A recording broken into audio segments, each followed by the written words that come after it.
ప్రభు అయిన యేసుక్రీస్తు నామంలో ఆడియో వింటున్న ప్రతి ఒక్కరికి ప్రేమపూర్వకమైన వందనాలు శుభాలు తెలియజేస్తున్నాను.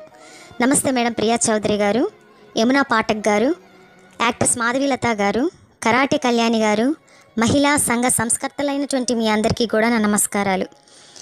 ఎక్కడ ఆడవాళ్ళకి ఏ అన్యాయం జరిగినా మేము ముందుంటాం, ప్రశ్నిస్తాం, పోరాడదామని చెప్పిన మీరు మరి హిందువుల పవిత్ర పుణ్యక్షేత్రమైనటువంటి ధర్మస్థలిలో 400కు పైగా ఆడవారి మృతదేహాలు ఉన్నాయని చెప్పేసి న్యూస్ వైరల్ అవుతుంది. వారిని అత్యాచారం చేసి చంపి పూడ్చిపెట్టారని చెప్పేసి న్యూస్ వస్తుంటే వాటి విషయమై మీరెందుకు మాట్లాడట్లేదు, ఎందుకు ప్రశ్నించట్లేదు? ప్రతి చిన్న విషయానికే టీవీ ఛానల్స్ ముందుకు వచ్చి రచ్చరచ్చ చేసి చర్చలు జరిగించే మీరు మరి వీటి విషయమై మీరు ఎందుకు స్పందించట్లేదు? మీరు స్పందించరు, ఇవన్నీ మీకు వినపడవు, కనపడవు.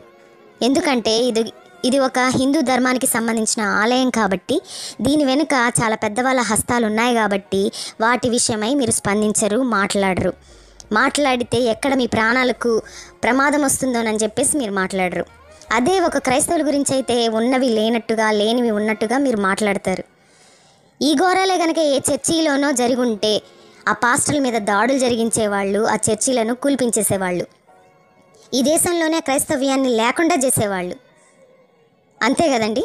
మరి ఇప్పుడు చేయండి టీవీల ముందు చర్చలు, ధర్నాలు. ఏ రాష్ట్రం వాళ్ళైతేనేమి ప్రతి ఒక్కళ్ళు ఆడవాళ్లేగా. వాళ్ళకు జరిగిన అన్యాయం విషయమై మీరు పోరాడండి, మాట్లాడండి, ప్రశ్నించండి. మీరు మాట్లాడరు, మీకు దమ్ము ధైర్యం లేదు. దమ్ముంటే ఈ విషయాల గురించి మీరు మాట్లాడండి.